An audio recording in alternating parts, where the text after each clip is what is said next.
বর্তমান সময়ের অসংখ্য মেয়ের একমাত্র ক্রাশ এমন একটা ছেলের সাথে আমার বিয়ে। কথাটা কানে আসা মাত্রই দীর্ঘ একটা শ্বাস ফেললাম। আমি তো ভেবেছিলাম আমার আবারও বিয়ে হলে কোনো এক বয়স্ক লোকের সাথেই হবে। কে জানে কোন বিপদে পড়ে এই সুদর্শন ছেলেটা আমাকে বিয়ে করতে রাজি হয়েছে।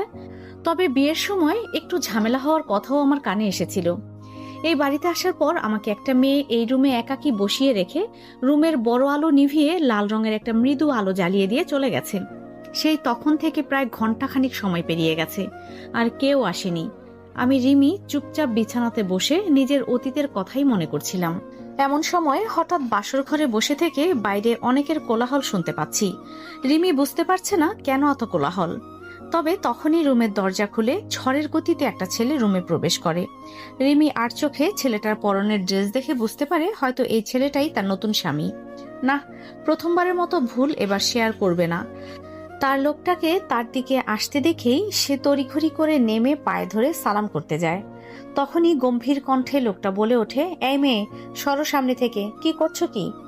হঠাৎ কথা শুনে রিমি চমকে ওঠে, ভয়ে ভয়ে বলে, আপনারে সালাম করতে গেছিলাম, সরো এখান থেকে, দরকার নেই এসবের। রিমি উঠে দাঁড়িয়ে একটু পিছিয়ে যায়। তারপর ধীরে ধীরে নিজের পরনের শাড়িটা খুলে ফেলতে থাকে। শাড়িটাও বেশ পুরনো, তার মায়ের বিয়ের শাড়ি ছিল। তার প্রথম বিয়েতে আগের জামাই একটা শাড়ি দিয়েছিল, কিন্তু এইবার তো কেউ দেয়নি, তাই তার মায়ের পুরনো শাড়িটা পরেই তাকে বিয়েতে বসতে হয়েছে। রিমি শাড়ির আঁচল ফেলে যখনই কুচি খুলতে যাবে তখনই তার স্বামী চেঁচিয়ে ওঠে, এই মেয়ে, কি করছো? বিয়ে হতে না হতেই আমাকে সিডিউস করতে এসেছো, অসভ্য মেয়ে কোথাকার। শাড়ির কুচিতেই রিমির হাত থমকে যায়। সিডিউস মানে সে জানে না, এই প্রথম এই শব্দটা শুনেছে। তবে তার আচরণে যে লোকটা বিরক্ত হয়েছে সেটা সে বুঝতে পেরেছে। রিমি মৃদু কণ্ঠে বলে, আমনে তো একটু পরে টাইনা খুললেই ফেলবেন, তাই শাড়িখানা যাতে না ছিঁড়া ফেলেন তাই আমি খুললা দিতাছি। রিমির কথায় লোকটা অন্যদিকে ফিরে বলে, স্টুপিড মেয়ে, তাড়াতাড়ি কাপড় পরো, আমার সামনে এসব অসভ্যতামি করতে আসলে একেবারে মেরে ফেলবো। আমি তোমার মতো অসভ্য চরিত্রের নই। রিমি পুনরায় শাড়িটা গায়ে জড়িয়ে নেয়, তারপর চুপচাপ সেখানেই দাঁড়িয়ে থাকে। মৃদু আলোয় দেখে লোকটা বিছানার একপাশে গিয়ে অন্যদিকে মুখ ঘুরিয়ে শুয়ে পড়েছে। রিমি কি করবে বুঝতে না পেরে চুপচাপ দাঁড়িয়েই থাকে। ও পাশে ফিরে রনি বড় বড় নিঃশ্বাস ফেলতে থাকে। একটুর জন্যই কি সব কেলেঙ্কারি ঘটতে যাচ্ছিল। মেয়েটা কি পাগল নাকি? নিজ থেকেই তার সামনে নিজেকে উন্মুক্ত করতে যাচ্ছিল। যাক, সময় মতো থামাতে পেরেছে বলে রনি এখন স্বস্তির নিঃশ্বাস ফেলে। মেয়েটার আর কোনো সারা শব্দ না পেয়ে রনি পিছু ফিরে তাকিয়ে দেখে রিমি এখনো দাঁড়িয়েই আছে। এটা দেখেই রনির মেজাজ খারাপ হয়ে যায়। সাথে সাথে এক ধমক দিয়ে বলে, সমস্যা কি তোমার, এভাবে দাঁড়িয়ে আছো কেন? কি করো মোহন? মেয়েটার এমন কথার টোন শুনে রনির আরো মাথা খারাপ হয়ে যায়। রেগে উঠে বলে বসে, এই মেয়ে, ভালোভাবে কথা বলতে পারো না? আমার সামনে শুদ্ধভাবে কথা বলতে পারলে বলবে, নয়তো চুপ করে থাকবে। তোমার এইসব গাইয়া কথা আমি শুনতে চাচ্ছি না। রিমি চুপচাপ দাঁড়িয়ে থাকে। এবার রনি একটু শান্ত হয়ে বলে, এই মেয়ে, বসো ওখানে, এভাবে খাম্বার মতো দাঁড়িয়ে থাকবে না আমার সামনে। রিমি শাড়ি দিয়ে নিজেকে ভালোভাবে পেঁচিয়ে নেয়, তারপর রনির কথা মতো চুপচাপ গিয়ে বিছানায় বসে। রনি খেকিয়ে উঠে বলে, এই দূরে সরে বসো, একদম কাছে আসবে না। রিমি ভয় পেয়ে মাঝে অনেকটা দূরত্ব রেখে বিছানার এক প্রান্তে গিয়ে বসে। এবার রনি একটা শ্বাস ফেলে বলে, নাম কি? রিমি। ফুল নেম বলো। মার্শিয়া সুলতানা রিমি। কোন ক্লাসে পড়ো? পড়ি না। কোন পর্যন্ত পড়েছো?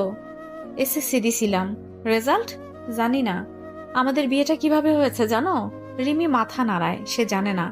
রনি এবার শান্ত স্বরে বলে, শোনো, আমি আগেই ভালোভাবে জানিয়ে দিচ্ছি, আমি এই বিয়েটা করতে চাইনি। তোমার মতো এক ডিভোর্সি মেয়েকে তো আরো না, এক প্রকার বাধ্য হয়ে এই বিয়েটা করতে হয়েছে। সো আমার থেকে কোনো কিছুর আশা করবে না তুমি, মনে থাকবে? রিমি মাথা নাড়ায়। রনি ধমকে বলে, মুখে বলো। মনে থাকবো। সরো সামনে থেকে, আর ডিস্টার্ব করবে না আমায়। রিমি বিছানা থেকে উঠে দূরে গিয়ে দাঁড়িয়ে থাকে। তবে এবার রনি আর কিছুই বলে না, চুপচাপ নিজের মতো শুয়ে ঘুমিয়ে পড়ে। রিমির দিকে আর তাকিয়েও দেখে না।